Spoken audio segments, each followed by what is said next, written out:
کیا آپ واقعی اس کا اقرار کر چکے ہیں؟ تو والد کہتا ہے کہ ماننے کے سوا تو چارہ بھی نہیں ہے، کیونکہ میرے خلاف گواہان ایسے مضبوط ہیں کہ جن کی گواہی سے انکار کیا نہیں جا سکتا، کیونکہ وہ گواہان جو ہیں وہ اول تو 2 کرامن کاتبین ہیں، فرشتے ہیں، جو ایک ایک وقت کا حساب کتاب لکھتے گئے ہیں، اور جو بھی لکھ رہے تھے وہ حرف بحرف درست ہے۔ دوسرے جسم کے اعضاء ہیں جو اس کے خلاف گواہی دینے پر آمادہ ہیں، ٹھیک ہے۔ پھر نسو کا والد کہتا ہے کہ میں ٹھیک ہے کہ میں نماز گزار تھا، متقی پرہیزگار تھا، لیکن انہی نماز روزے کی بدولت اس وقت میں دوسروں کی نسبت مجھ پر سختی تھوڑی کم ہے، لیکن میں جب دنیا سے رخصت ہوا تو میں جب دنیا میں تھا تو میں دنیا کے ہو کر رہ گیا، اس کی رنگینیوں میں کھو گیا۔ نماز میں اتنی جلدی پڑھتا تھا جیسے سر سے کوئی بوجھ اتار رہا ہو۔ رمضان کے پورے 30 روزے میں نے کبھی نہیں رکھے، 30 روزے رکھنا میرے لیے مصیبت ہو جاتی تھی۔ تو یہ دنیا کی محبت میرے دل میں تھی، لالچ، کینہ، بغض، یہ ساری چیزیں میرے دل میں تھیں جن کی وجہ سے میں سزا کاٹ رہا ہوں۔ تو نسو اپنے والد کو کہتا ہے کہ ہم اس میں آپ کی کیسے مدد کر سکتے ہیں کہ آپ کے گناہ کم ہو جائے، تو وہ آپ کی مغفرت ہو جائے نا، مطلب۔ تو والد اسے کہتا ہے کہ میرے ہمسائے میں کل ایک بندے کی مغفرت ہوئی ہے، تو اس کی وجہ یہ ہے کہ اس کے مرنے کے بعد اس کے جو بچے ہیں انہوں نے آپس میں بڑے سلوک اتفاق سے رہے ہیں، ان کے والد نے اپنے بچوں کی پرورش بڑے اچھے طریقے سے کی تھی، اس کے بچے بڑے نیک تھے، اور وہ گڑ گڑا کر بڑی عاجزی کے ساتھ اپنے والد کی مغفرت کی دعا کرتے تھے۔ نسو نے جب غور کیا تو اپنے والد سے کہا کہ آپ کے مرنے کے بعد ہم نے صدقہ و خیرات تو بہت زیادہ کیا، لیکن آپ کے مرنے کے بعد جائیداد کے جھگڑے ایسے پڑے جو ابھی تک سلجھے نہیں ہیں۔ پھر اسی اسنا میں نسو کی آنکھ کھل جاتی ہے، تو وہ شکر کرتا ہے کہ اللہ تعالیٰ نے اس کو مہلت دی ہے اس دنیا میں نیک کام کرنے کی، کہ وہ دوبارہ زندہ ہوا ہے، کیونکہ خواب سونے کو بھی مرا ہوا انسان کو یہ بھی کہیں کہ جو سویا ہوا انسان ہے یہ مرنے کے برابر ہو جاتا ہے۔ تو اس کی آنکھ جب کھلی تو وہ اس سے اللہ تعالیٰ کا شکر ادا کیا کہ شکر ہے کہ اللہ تعالیٰ نے اسے نیند سے بیدار کیا، اس واسطے کہ وہ دنیا میں اچھے اعمال کر سکے۔ اپنے بیوی بچوں کو بھی اس نے یہ قصہ سنایا اور وہ بھی اس سے متاثر ہوئے، اور انہوں نے بھی آئندہ کے لیے نیکی کا ارادہ کر لیا۔ تو بچوں یہ تو تھا اس کا ایک مختصر سا خلاصہ۔ اب آ جاتے ہیں ہم سبق کی طرف۔ یہ اقتباس مولوی نذیر احمد کے ناول توبۃ النصوح کے پہلے باب سے لیا گیا ہے۔ اقتباس کہتے ہیں کہ یہ جو باب ہے، یہ حصہ جو ہے، یہ پیراگراف جو ہے، یہ توبۃ النصوح کے پہلے حصے سے، باب پہلے حصے سے لیا گیا ہے۔ اس ناول میں یہ تعلیم دی گئی ہے کہ انسان صرف دنیا کا ہو کر نہ رہ جائے۔ اس ناول میں یہ تعلیم دی گئی ہے کہ انسان صرف انسان دنیا کی رنگینیوں میں ہی نہ کھو جائے۔ اس کے ذمہ کچھ فرائض ہے۔ اللہ تعالیٰ نے اسے اس دنیا میں جب بھیجا تو کسی مقصد کے لیے بھیجا کہ اس دنیا میں نیکی کرے، دنیا کے کاموں کے ساتھ ساتھ ایسے نیک اعمال کر کے دنیا سے جائے کہ آخرت کی کامیابی بھی مل جائے۔ دیکھیں بچوں، یہاں سے لے کر یہاں تک اگر آپ دیکھیں تو پورے سبق کا نچوڑ ان 2-3 الفاظ میں چھپا ہوا ہے، ٹھیک ہے، کہ آخرت کی کامیابی بھی مل جائے، کہ دنیا میں اگر انسان نیک اعمال کرے گا تو آخرت میں بھی وہ کامیاب ہوگا۔ اس ناول میں مولوی نذیر احمد لکھتے ہیں کہ ایک سال دہلی میں ہیضے کی ایسی وبا پھیلی کہ ہر روز سینکڑوں لوگ مرنے لگے۔ بیماری ایسے آتی کہ 1-2 گھنٹوں میں انسان کا کام تمام کر دیتی۔ کام تمام کر دینا یہ محاورہ ہے، ٹھیک ہے، کہ 1-2 گھنٹوں میں انسان کا کام تمام کر دیتی، کہ مطلب انسان موت کی نیند سو جاتا۔ لوگ بیماری کے خوف سے گھروں میں بند ہو کر رہ گئے، شہر ویران ہو گیا۔ دیکھیں بچوں، جیسے آج کل کرونا ہے، وبا ہے نا، وبا ہے۔ وبا کا کام کیا ہے کہ ایسی بیماری ہے جو کہ کم عرصے میں زیادہ لوگوں کو متاثر کرتی ہے، ٹھیک ہے، کم عرصے میں زیادہ سے زیادہ لوگوں کو متاثر کرتی ہے۔ جیسے کرونا کی بیماری ہے، سارے لوگ خوف کے ہمارے گھروں میں بند ہو کر رہ گئے.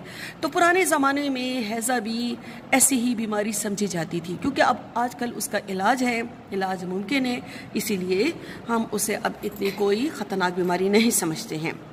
نسو دہلی کا ایک مالدار شخص تھا، مطلب امیر شخص تھا.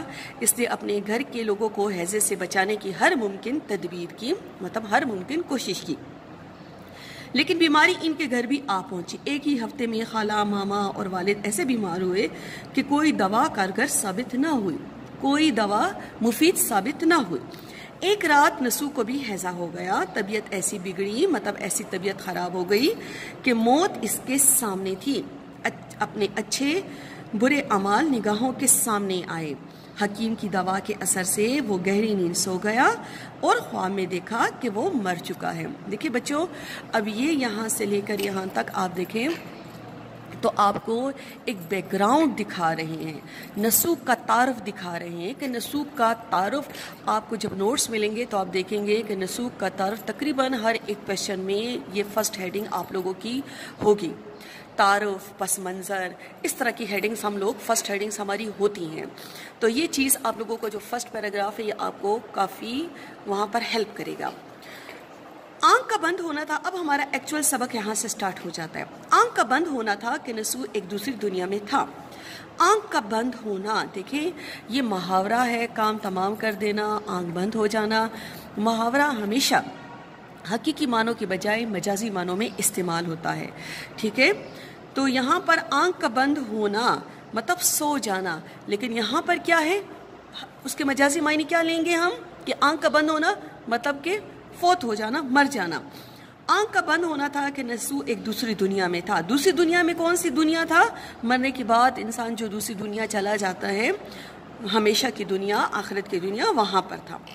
جو خیالات ابھی تھوڑی دیر ہوئے اس کے پیش نظر تھے، کیونکہ وہ ہیضے کی بیماری سے میں مبتلا ہو گیا تھا اور اس کے دل میں خوف تھا کہ کہیں میں بھی نہ مر جاؤں. تو انسان دن بھر جو سوچتا ہے، جو خیالات اس کے ذہن میں ہوتے ہیں، اسی کے خیال میں اگر وہ سو جاتا ہے تو ٹھیک خواب میں وہی سب کچھ وہ دیکھتا رہتا ہے. تو نسو کے ساتھ بھی اسی طرح ہوا. سب اس کے دماغ میں بھرے ہوئے تھے. کیا دیکھتا ہے کہ ایک بڑی عمدہ اور عالیشان عمارت ہے، اور چونکہ نسو خود بھی کبھی ڈپٹی میجسٹریٹ اور حاکم فوجداری رہ چکا تھا، اسے یہ تصور بندہ کہ یہ گویا ہائی کورٹ کی کچہری ہے. حاکم فوجداری، ڈپٹی میجسٹریٹ، یہ اعلیٰ عہدے ہیں، ٹھیک ہے. کمپیٹیٹیو ایگزام کے بعد، مقابلے کے امتحان کے بعد اعلیٰ عہدے والی یہ پوسٹیں ہیں، یہ ملتے ہیں. حاکم فوجداری، دو طرح کی بچوں عدالتیں ہوتی ہیں، دیوانی عدالت اور فوجداری عدالت. دیوانی عدالت میں گھر کے مقدمے، جائیداد کے مقدمے وغیرہ یہ ڈسکس ہوتے ہیں، مطلب ان کے وہاں پر مقدمے ہوتے ہیں، ان کے فیصلے کیے جاتے ہیں. اور جو فوجداری عدالت ہوتی ہے، اس میں جرائم، جو کرمنل کیسز ہوتے ہیں، وہ فوجداری عدالت میں ہوتے ہیں. تو حاکم فوجداری تھا، مطلب وہ بھی فوجداری عدالت کا جج رہ چکا تھا. اسے یہ تصور بندہ، اسے یہ خیال ہوا کہ یہ گویا کوئی ہائی کورٹ کی کچہری ہے. لیکن حاکم کچہری کچھ اس طرح کا روبدار ہے، بڑے روب والا ہے، بڑی سوبر پرسنالٹی ہے کہ باوجود یہ کہ ہزاروں لاکھوں آدمیوں کا اجتماع ہے، مگر ہر شخص سکوت کے عالم میں، سکوت خاموشی کے عالم میں ایسا دم بخود بیٹھا ہے، ایسا مکمل خاموش بیٹھا ہے کہ گویا کسی کے منہ میں زبان نہیں، کہ جیسے کوئی بات کرنا جانتا ہی نہیں، ان کے منہ میں زبان ہی نہیں ہے. کیا مجال، کسی کی کیا ہمت کہ کوئی اپنے بارے میں ناجائز پیروی کر کے یا روپے پیسے کا لالچ دکھا کر صحیح و سفارش بہم پہنچا کر کاربراری کر سکے. صحیح و سفارش، صحیح کوشش کرنا، مطلب لالچ دے کر اپنا کام آگے نکلوانا، کاربراری کر سکے، اپنا کام نکلوا سکے، روپے پیسے کا لالچ دے کر اپنا کام نکلوا سکے، ایسی کوئی وہاں پر اس چیز کی گنجائش ہی نہیں تھی. جتنے مجرم ہیں، کیا خفیف کیا سنگین، جتنے جرم تھے، کیا چھوٹے جرائم تھے ان کے یا بڑے جرائم تھے، کوئی اس کے رحم سے نا امید نہیں تھا. اختیارات اس کے اس قدر وسیع ہیں، اس قدر زیادہ اختیارات ہیں کہ نہ اس کے فیصلے کی اپیل ہے، اپیل اس کے خلاف کوئی درخواست نہیں دے سکتا، نہ اس کے حکم کی خلاف ورزی ہو سکتی ہے، کوئی اس کے حکم کے خلاف نہیں جا سکتا۔ مطلب اختیارات اس قدر وسیع ہیں۔ دیکھیں دنیا میں سیشن کورٹ ہے، ہائی کورٹ ہے، پھر سپریم کورٹ ہے۔ اس طرح جو اللہ تعالیٰ کی جو عدالت ہے تو وہ ایک ہی عدالت ہے، اس کی اس قدر وسیع اختیارات ہیں کہ اس کے خلاف کوئی اپیل نہیں ہو سکتی۔ یہاں پر اگر ہائی کورٹ کا مقدمے سے کوئی سیٹسفائیڈ نہیں ہے تو وہ سپریم کورٹ میں اس کا اپیل کر سکتا ہے، لیکن یہ ایسی جگہ تھی کہ جہاں پر کسی قسم کی اپیل کی کوئی گنجائش تھی ہی نہیں۔ کام کرنے کا ایسا اچھا ڈنگ ہے، ایسا اچھا طریقہ ہے کہ روز کا کام روز صاف، کتنے ہی مقدمے پیشی میں کیوں نہ ہو، ممکن نہیں کہ تاریخ فیصل پر مقرر ہو جائیں۔ مطلب روز کا روز کام صاف تھا، روز کا روز ان کے مقدموں کی پیروی ہوتی تھی اور فیصلے سنا دیے جاتے تھے۔ آج کا کام کل پر نہیں چھوڑا جاتا تھا، کتنے ہی زیادہ مقدمے کیوں نہ ہوں، لیکن ہر مقررہ تاریخ جو ان کی ہوتی تھی فیصلے کی، اسی ہی تاریخ پر ان کا فیصلہ سنا دیا جاتا تھا۔ جو حکم ہے دودھ کا دودھ پانی کا پانی، جیسا جو حکم ہوتا تھا، جیسے ان کے جرائم ہوتے تھے، دودھ کا دودھ پانی کا پانی، مطلب وہ سب کچھ صاف تھا۔ جیسے ان کے جرم ہوتے تھے انہی کے مطابق سزا ہوتی تھی، کسی پر بھی ناجائز ان کے ساتھ نہیں کی جا سکتی تھی، کیونکہ یہ نہیں ہے کہ کوئی جھوٹے گواہ پیش کر کے جو مظلوم ہے اس کو سزاوار ٹھہرا دیا جائے، نہیں، جس طرح جس کے جرائم ہوتے تھے اسی کے مطابق اس کو فیصلہ سنا دیا جاتا تھا، اور وہ بندہ خود ان جرائم کو مانتا تھا، اس سے پتہ ہوتا تھا کہ یہ میرے جرائم میرے ہیں، میں نے دنیا میں یہ سارے جرم کیے ہوئے ہیں۔ تو بچوں آج تک کی ہماری یہ کلاس ختم ہو گئی ہے، نیکسٹ لیکچر میں پھر اس سے آگے ہم کنٹینیو کریں گے۔ اللہ حافظ۔